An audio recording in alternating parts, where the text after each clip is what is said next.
Welcome to Rants TV. Nandito po tayo ngayon sa Barangay Santolan, Pasig City and Barangay Bagong Bayan, Quezon City segment. Dito po sa kahabaan ng Marikina River. Please samahan niyo po akong mag-update dito sa ongoing construction ng flood control project. Ito po yung update natin today, September 24, 2025. Isa po ito sa mga projects ng DPWH.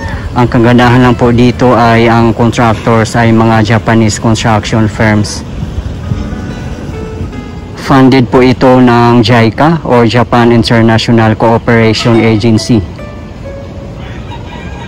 Sa mga hindi po nakakalam, ang contractors po dito ay Toyo Construction Company Limited and Shimizu Company.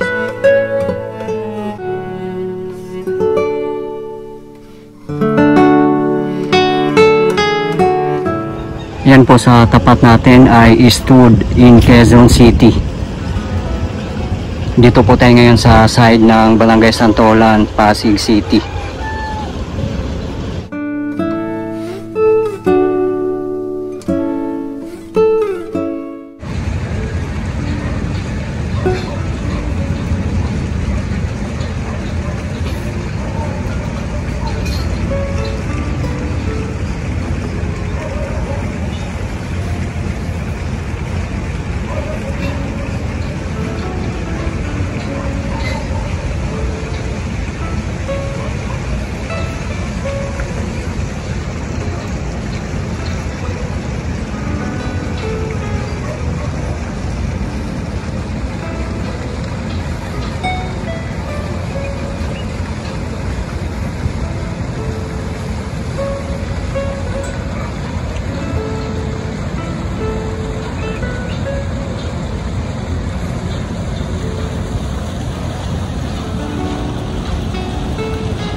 base po sa mga comments ng previous videos natin. At majority talaga ng mga kababayan natin ay mas prefer na po nila ang foreign contractors tulad ng Japanese and Korean construction firms. At wala na po silang tiwala talaga sa mga local contractors dahil po sa corruption issue ng DPWH. Kaya mas gugustuhin na po nila ang mga Japanese or Korean construction firms. Di bali na daw po mahal. At least sigurado naman po sa quality na pangmatagalan at high standard pa.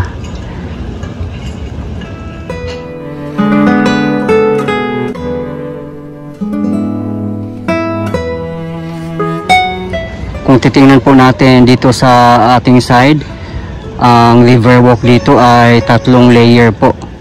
Yung first layer, yung may sheet pile na nakabaon at nakabuhos ng concrete o semento.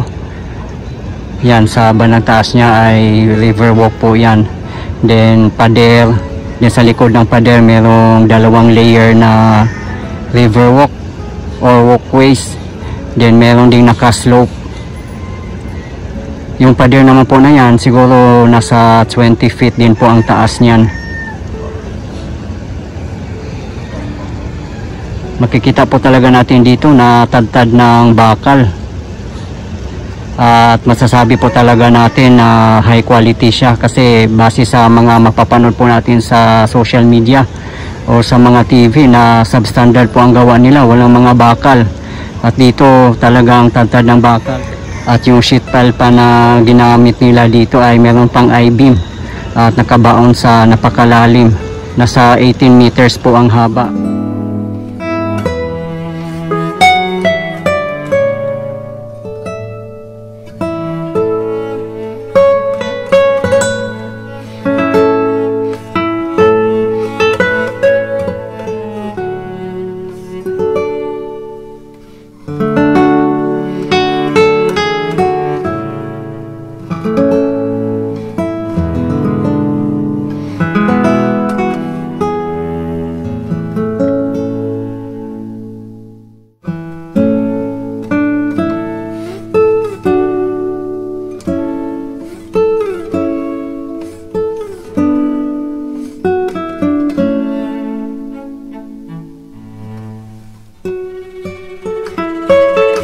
Kawawa nga din yung mga lugar o mga kababayan natin na nakatira doon sa may mga ghost contractor projects or mga substandard. Kaya sobrang nakakalungkot po ang nangyari sa kanila.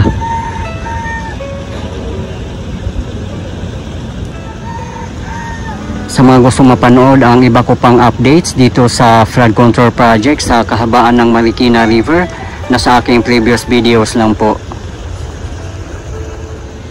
Tulad ng Barangay Tumana and Barangay Malanday in Marikina City, as well as Bayan ng Marikina, Provident Village, Barangay Manggahan in Pasig City. Sa mga hindi po nakakaalam, ang source po ng Marikina River ay galing po ito sa kabundukan ng Sierra Madre. May mga nag-comments nga din po sa ating previous video, ang solusyon daw po sa baha ay hindi sa paggawa ng flood control, kundi pagdi-dredging para lumawak yung mga ilog natin at mas lumalim pa. Nang sa ganon, hindi po siya basa-basa aapaw.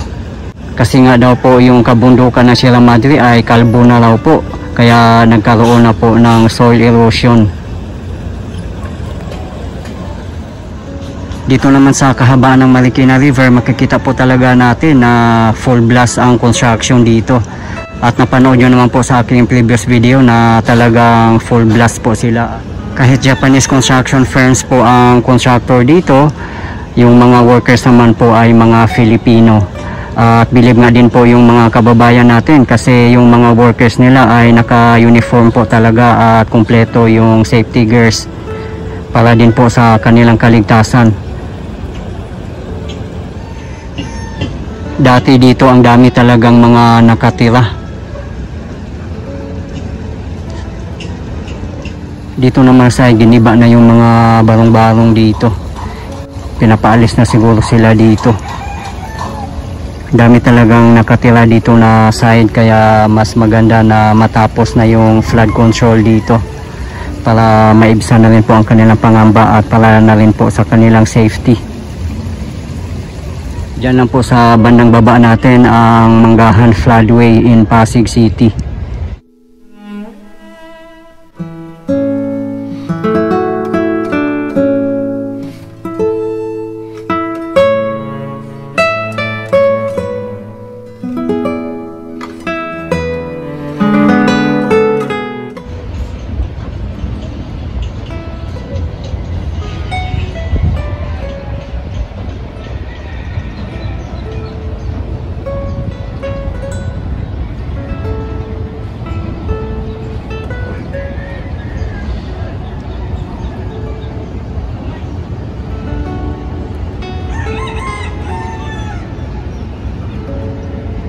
Sa ibang mga lugar naman, mapapanood po natin sa mga social media na yung mga sheet pile binaon lang po nila na hindi binuhusan ng semento. Kaya pagdating ng mga calamity tulad ng bagyo at mga baha ay talagang mawawasak po siya kasi napaka substandard.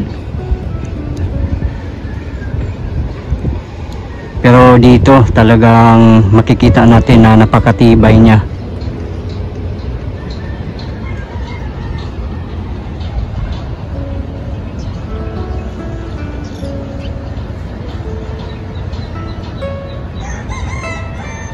Napakahaba po ng Marikina River, nasa 78 kilometers po ito.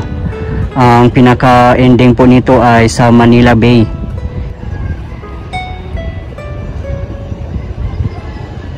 Kung matatapos na yung flood control project dito, dagdag pasyalan na rin po natin kasi hindi lang po ito para sa baha, kundi pasyalan na rin po ng mga tao.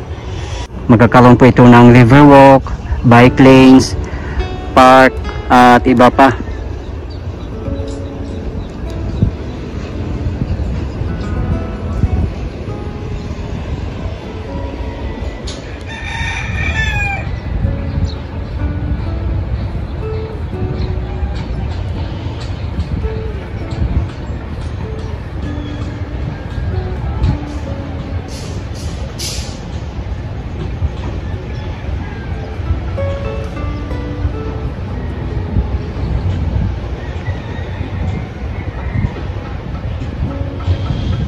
Dito sa side ng Santolan, wala po talagang existing na flood control dito.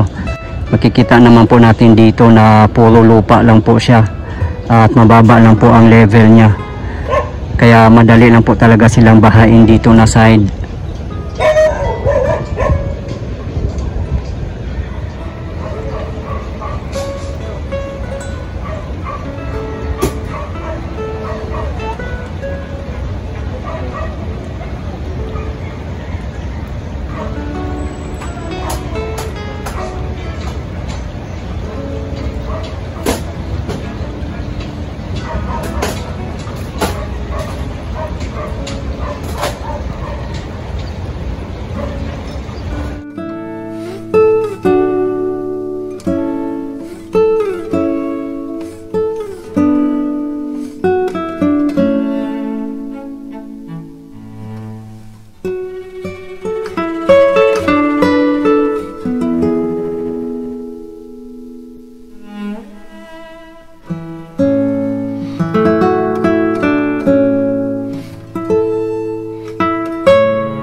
Aware naman po tayong lahat ang tindi po talaga ng corruption sa DPWH, particularly na sa mga flood control projects.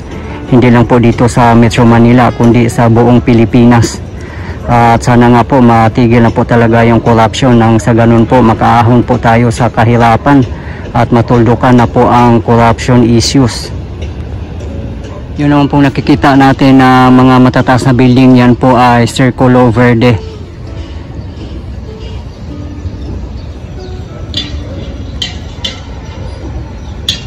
At yun, kung nakita nyo po yung bridge, yan po ay If Manalo Bridge. Hindi pa rin po tapos yung bridge na yan. Temporary pa lang din po at ang gamit nila ay steel sheet para madaanan ng mga motorist. Medyo matagal-tagal na rin po yan, hindi pa rin siya natatapos.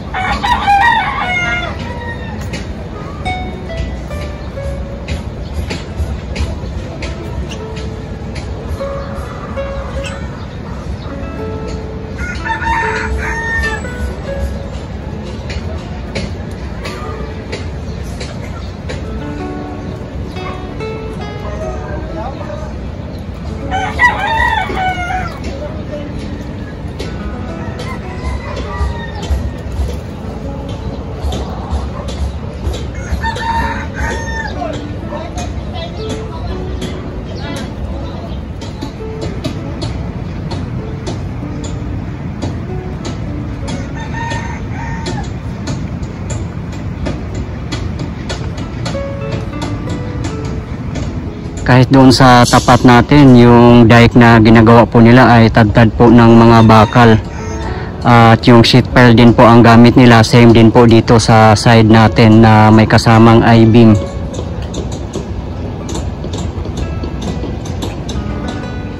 Sabi nga din po sa mga comments sa previous videos natin na paggawang Japanese, subok na matibay at subok na matatag.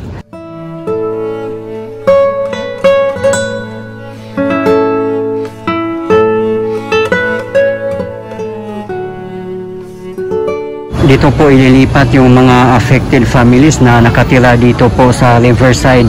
Napakaswerte nga po nila kasi nasa malapit lang din po sila i-relocate. 13-story building. Kaya napakaswerte din po nila. Medyo matagal-tagal pa rin po itong matatapos. Yan, same location lang din po dito sa tabing ilog lang. Pero siyempre mas safety na po dito kasi mataas po siya na building. Diyan lang po tayo galing kanina. Ayan lang po yung ilog.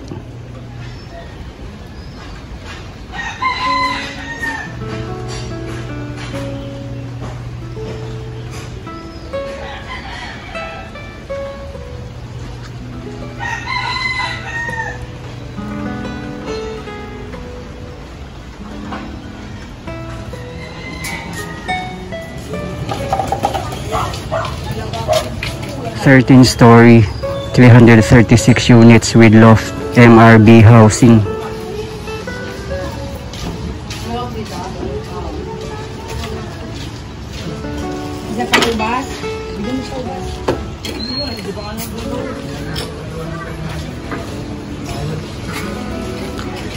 Yan ang posaba ng unahan ang kalsada. Master list of the affected families by the DPWH, Pasig Marikina River Channel Improvement Project. Phase 4, Contract Package 2, Barangay Santolan, Pasig City. Wow, ang dami nila guys. So, yung nakalista po dito ay 207 families. Kaya napakaswerte po nila. Ayan po yung design ng building. Napakaganda po. Safe na po talaga sila dyan. Congratulations sa mga naka-avail na ang pabahay dito sa Barangay Santolan, Pasig City. Construction commencement date, December 7, 2024. Target date of completion, March 16, 2026. Medyo malapit na po. Guys, ito po yung latest update natin ngayon dito sa ongoing construction ng flood control project dito sa Barangay Santolan, Pasig City and Barangay Bagong Bayan, Quezon City segment as of today, September 24, 2025. Maraming salamat po sa patuloy yung suporta at panonood ng aking mga videos. I really appreciate po. At hindi po ako magsasawang i-update kayo, lalong-lalo na po sa mga government infrastructures. Mabuhay ang Pilipinas. Okay guys, thank you for watching and keep safe everyone.